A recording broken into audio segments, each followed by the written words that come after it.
Bon matin à tous, une fois de plus, avec une joie combien immense que je vous retrouve au travers de cette enclave. Et nous pouvons croire que vous portez bien. Et ce matin, nous parlons de ce sujet qui fait l'actualité à l'heure présente, qui implique la guerre, cette guerre entre les États-Unis d'Amérique contre l'Iran.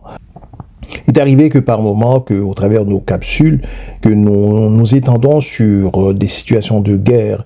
Et nous désirons nous faire clair avant d'aller plus loin, nous ne sommes pas du tout pro-guerre. Bien au contraire, nous sommes des pacifiques. Je suis un homme de paix. Je suis un ministre de culte. Donc, non, pas du tout. Nous ne sommes pas du tout pro-guerre. Et souvenez-vous, Jésus le Christ, qui est notre Seigneur, avait à s'étendre quelque peu, n'est-ce que même brièvement, sur la guerre, disant au travers de Matthieu 24, disant qu'à la fin des temps, il y aura des guerres et des bruits de guerre. Également, selon Matthieu 10, le Seigneur alla de cette déclaration, disant, ne croyez pas que je suis venu apporter la paix sur la terre, je ne suis pas venu apporter la paix, mais l'épée, c'est-à-dire la guerre. Je suis venu mettre la division entre l'homme et son père, entre la fille et sa mère, entre la belle-fille et sa belle-mère. Alors le Seigneur, lorsqu'il s'est exprimé disant qu'il apporta la division entre le père et son fils, bon, la division, nous parlons, c'est une division spirituelle, c'est-à-dire que le père ainsi que le fils, s'ils ne s'attachent pas aux doctrines de Christ, eh bien, spirituellement, ils seront divisés dans leur chemin spirituel. Donc, ils seront divisés, ils seront séparés dans l'éternité bienheureuse. Donc, nous savons que le Seigneur, dans sa doctrine, demande à ce que l'enfant puisse obéir à son père, que l'enfant puisse honorer son père et sa mère.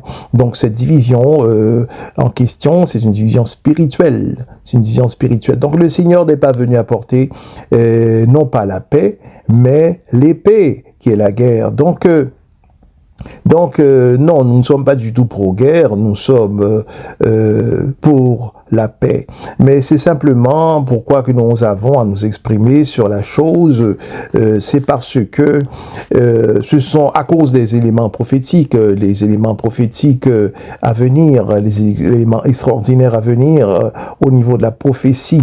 Et cette prophétie, les prophéties des temps de la fin, et si nous avons apporté un regard sur la ligne du temps, eh bien, cette ligne du temps, c'est une ligne du temps et que nous pouvons dire qui est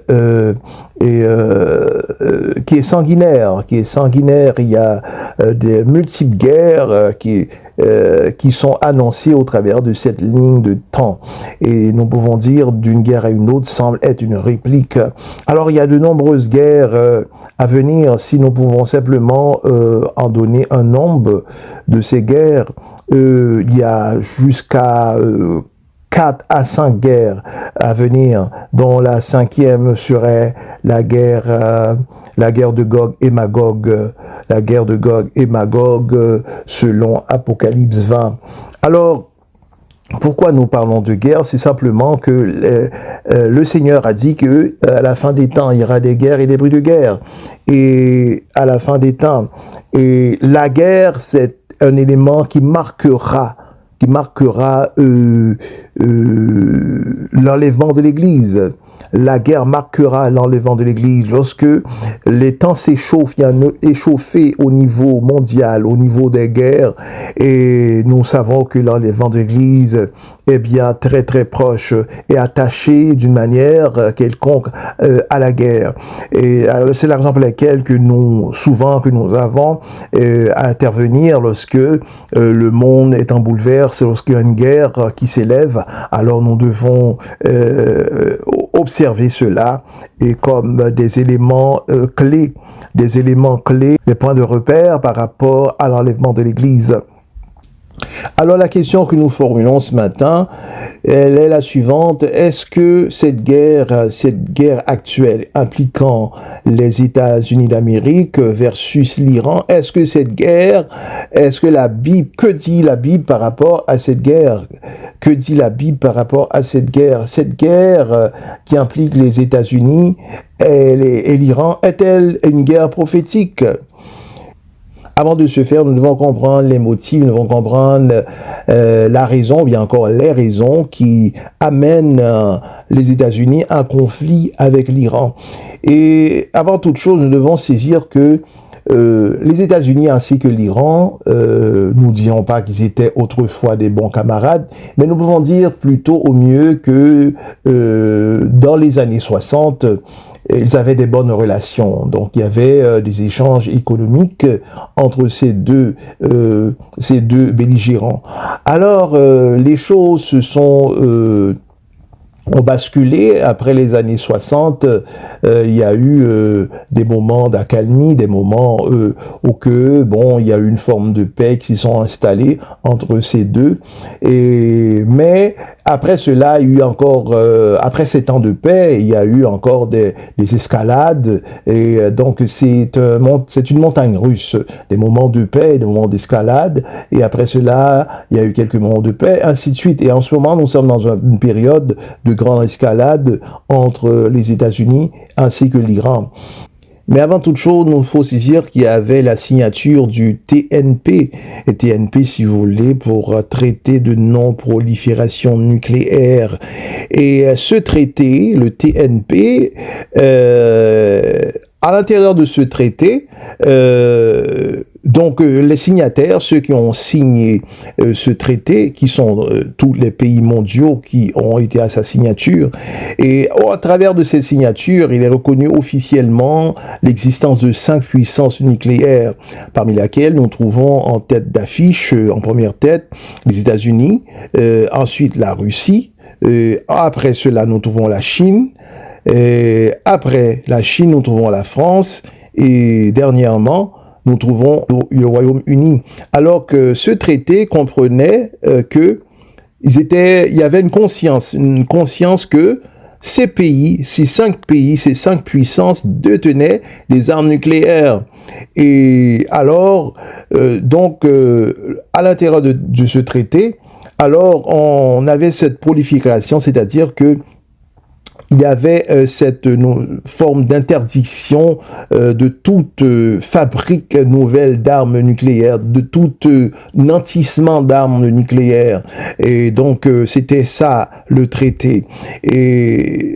Mais toutefois, il y a d'autres pays tels que l'Inde, le Pakistan, Israël. Israël, quant à lui, ne confirme ni avoir officiellement ou bien encore ne pas avoir d'armes nucléaires. Et également la Corée du Nord. Donc ces pays ne sont pas reconnus par le TNP pour détenir des armes nucléaires. C'est-à-dire que si ces pays ont à avoir des armes nucléaires, donc ils ont ces armes-là de manière par contrefaçon. Donc c'était ça la signature de ce traité. Mais il se trouve que à l'heure actuelle, ce qui fait actualité, c'est que les États-Unis croient que l'Iran maintient des armes nucléaires qui est contre le traité du TNP. Alors, c'est la raison pour laquelle il se soulève contre l'Iran, parce que l'Iran, si l'Iran détient des armes nucléaires, alors l'Iran sera une menace pour eux, une menace par rapport il peut lancer des missiles, il peut fabriquer des missiles qui pourraient les atteindre. Et les missiles actuellement que l'Iran a déclarés en leur possession, ce sont des missiles qui peuvent d'une distance de projection jusqu'à 300 km, alors que les États-Unis, par rapport à l'Iran, se situe à 11 500 km. Alors, donc, Telle est leur peur, ils ont leur peur par rapport à cela, c'est que l'Iran ait des armes nucléaires. Alors nous connaissons les conséquences drastiques, les conséquences majeures, nous connaissons la dangerosité des conséquences qui peuvent amener l'emploiement des armes nucléaires telles que ces armes au moment de leur explosion vont amener des brûlures réellement mortelles, également amènent des chaleurs intenses qui vont provoquer des réchauffements climatiques, également va faire des mutations génétiques, vont également provoquer la malformation des embryons, donc les enfants au moment de leur naissance vont comporter des malformations également. Cela peut contaminer l'air pendant des années, même pendant des décennies. Donc, il y a ce haut taux de radiation provoque des maladies telles que le cancer, la leucémie et des contaminations radioactives réellement à long terme. Il y a des morts immédiates, des souffrances massives. Donc, ce sont des armes réellement destructives, les armes nucléaires et les armes chimiques également. Ce sont des armes également dangereuses, mais leur niveau de dangerosité est sans égal par rapport aux armes nucléaires qui sont des armes réellement très, très, très dangereux. Et c'est le Seigneur Jésus qui s'exprima, tel que vous savez, au travers de ce passage que nous avons évoqué un peu avant, de Matthieu 24, disant qu'à la fin des temps, il y aura des guerres et des bruits de guerre. Mais certainement que certains d'entre vous diront que, en fait, il y a toujours eu des guerres, il y a toujours eu des moments de conflit, et vous n'avez pas du tout tort.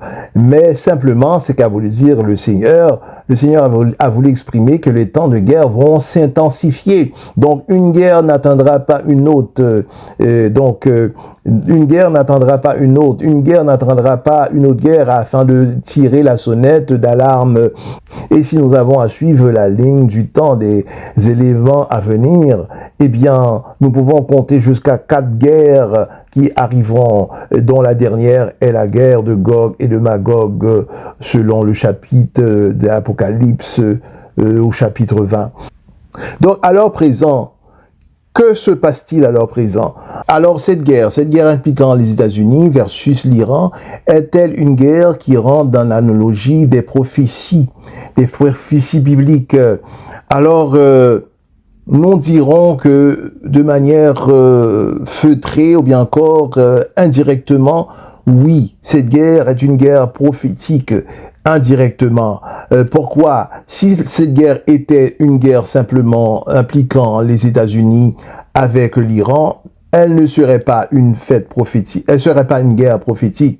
Mais toutefois, l'entrée en scène d'Israël, le fait qu'Israël s'invite dans cette guerre, alors elle devient une guerre prophétique, elle devient une guerre biblique.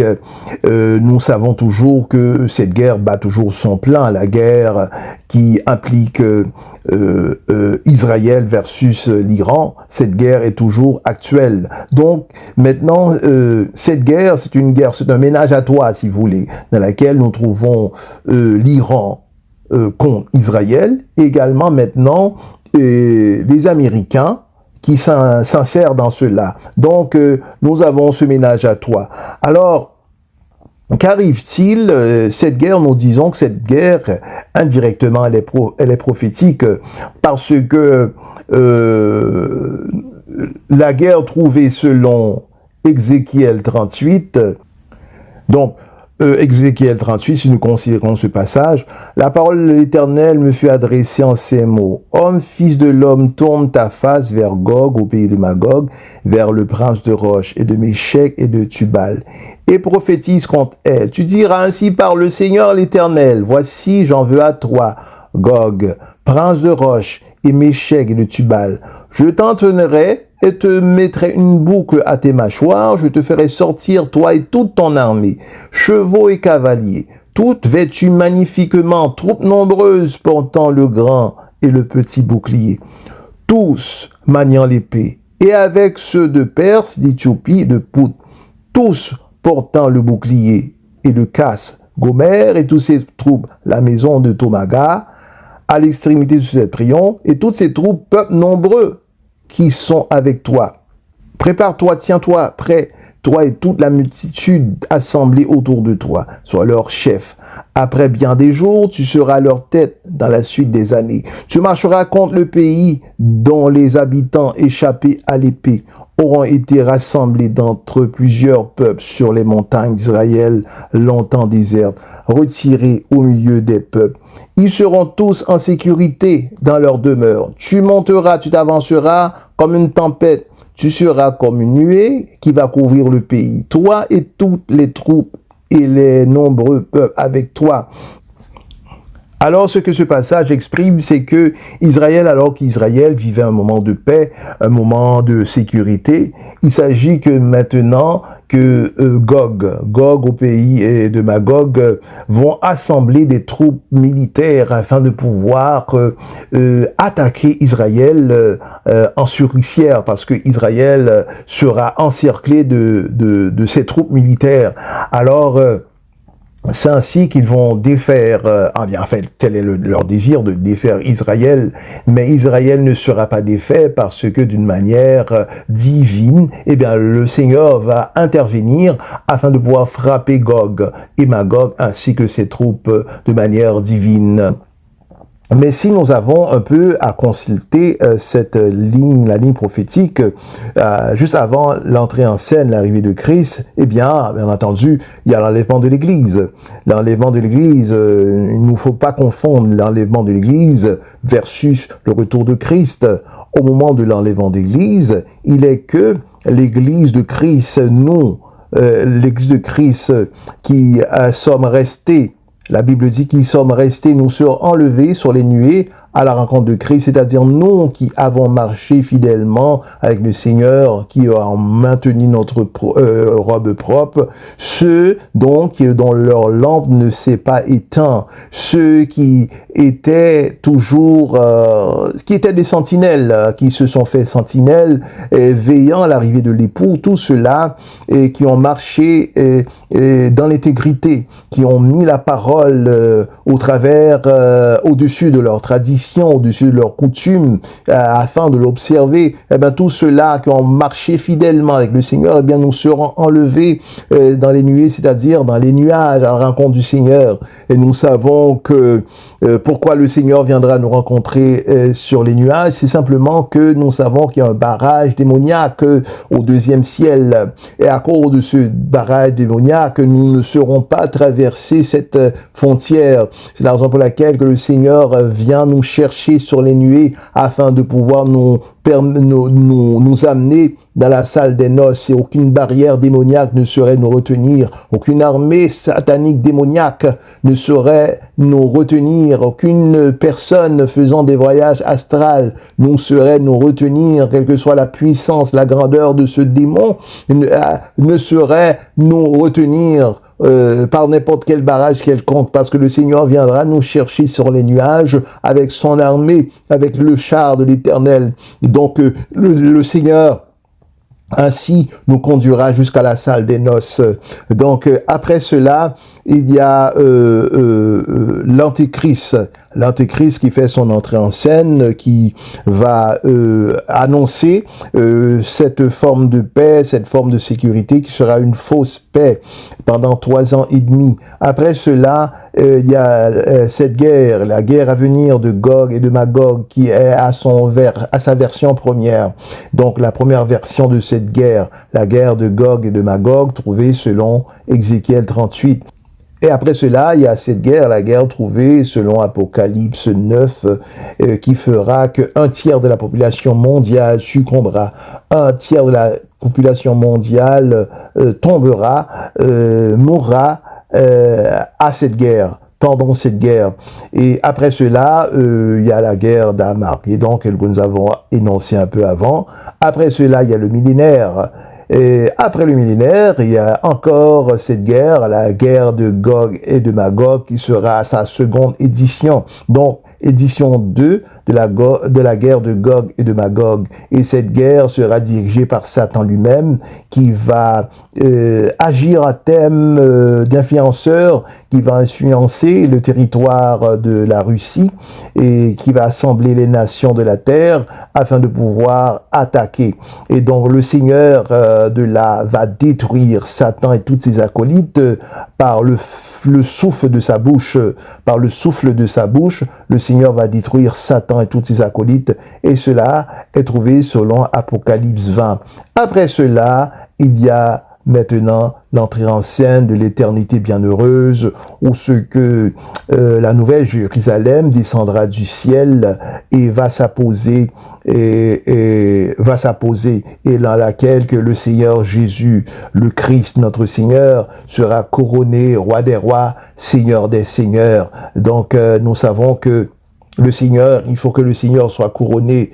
Le Seigneur, il faut qu'il soit couronné. Donc la guerre présente qui implique les États-Unis ainsi que l'Iran, cette guerre s'inscrit dans l'animéa, s'inscrit dans l'analogie des guerres prophétiques, parce que, tel que nous avons dit, Israël s'y invite dans cette guerre, parce que Israël est encore en guerre par rapport à l'Iran. Ils sont encore en guerre. Donc cette guerre, eh bien, c'est une avant-première. Donc c'est une avant-première de la guerre de Gog et de Magog. Et c'est l'avant-première de cette guerre. Et nous savons toute grande chose, tout grand événement, il y a toujours une avant-première. Il y a toujours une avant-première de cette chose, de tout grand événement. Et souvenez-vous, Jésus le Christ, avant son arrivée terrestre, eh bien, il y avait Jean-Baptiste qui assurait les préparatifs, qui assurait les premiers pour mettre la table pour le Seigneur. C'est chaque grand événement, il y a toujours une avant-première. Et tout comme le Seigneur, avant son entrée en scène, envoie Jean-Baptiste pour les préparatifs de son chemin, c'est ainsi que l'Antéchrist, avant son entrée en scène, envoya le vaccin de la COVID-19 afin de pouvoir aller aux préparatifs avant son entrée en scène.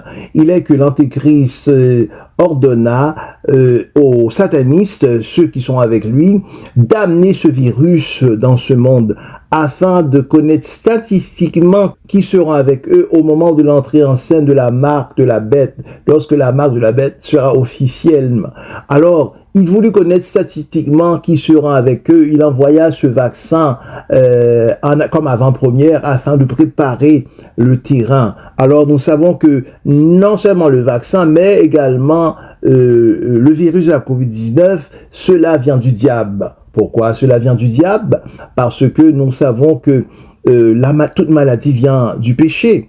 Alors le péché, de qui vient le péché? Eh bien le péché vient du diable. Eh bien c'est le diable, le tentateur. C'est lui, le diable, qui met les pensées notoires dans nos pensées afin que nous puissions commettre acte de désobéissance à Dieu par le péché. Alors le vaccin, toutes ces choses-là viennent du diable. Le diable amena le vaccin, le Covid, comme avant-première, afin de préparer le terrain avant son entrée en scène.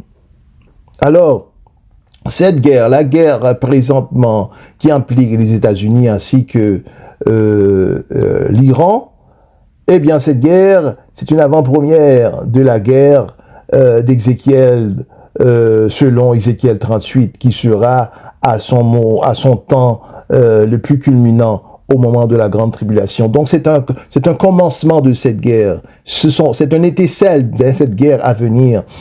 Donc est-ce que cette guerre s'inscrit telle qu'une guerre prophétique? Certainement, parce que l'Iran a de multiples alliés tels que la Russie. Mais nous savons que, tel que nous avons dit avant, Gog et de Magog, Gog c'est le nom d'un ancien chef dans le temps, Magog c'est le territoire aujourd'hui de la Russie, tel que nous avons énoncé.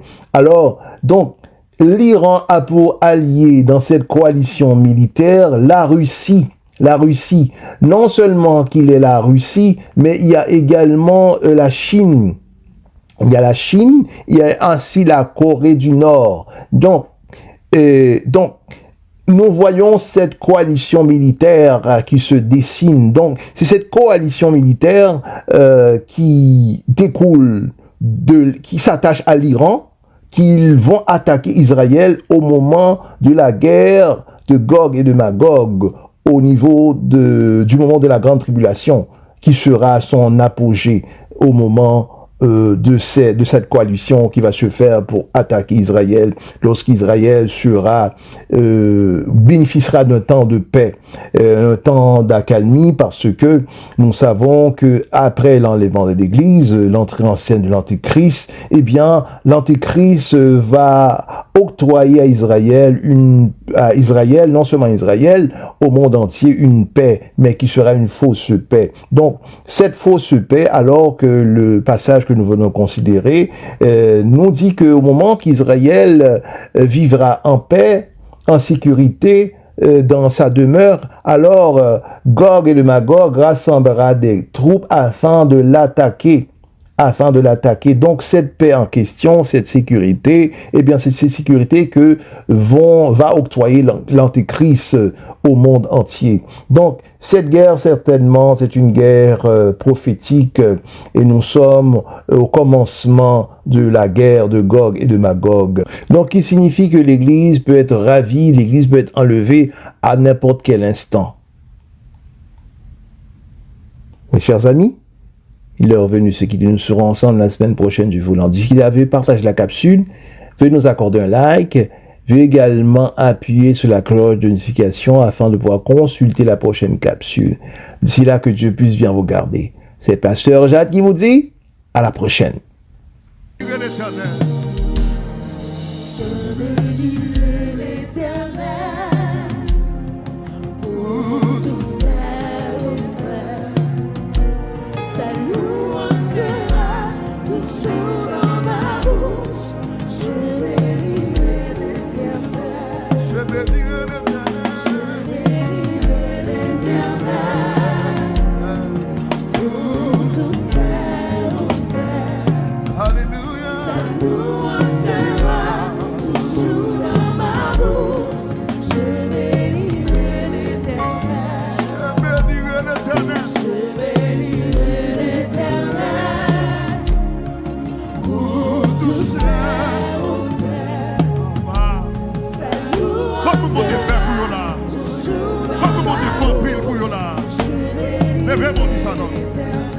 Je bénirai l'Éternel. Pas quitter mon dit ça dans place. Alléluia. Oh, sa louange sera toujours dans ma bouche. Je bénirai. Regardez, ouvrez des voix comme ça. Je bénirai. Je bénirai l'Éternel. Ouais.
bénis l'Éternel. Oh mon âme, oh mon âme.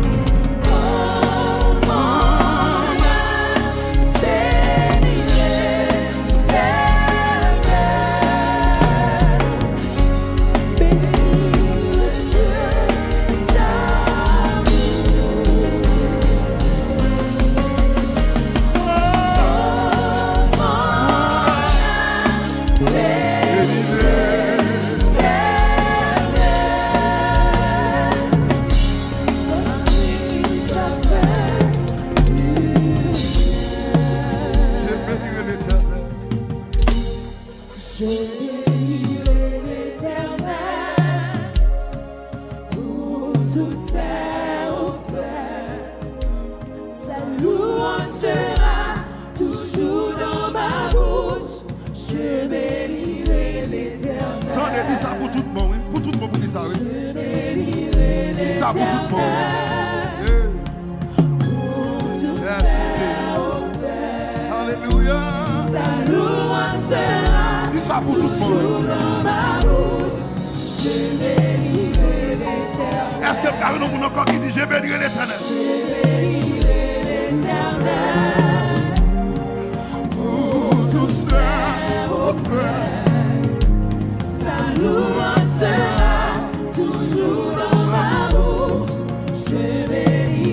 Comme mon Dieu fait un puits pour lui, le verbe dit je bénirai l'Éternel.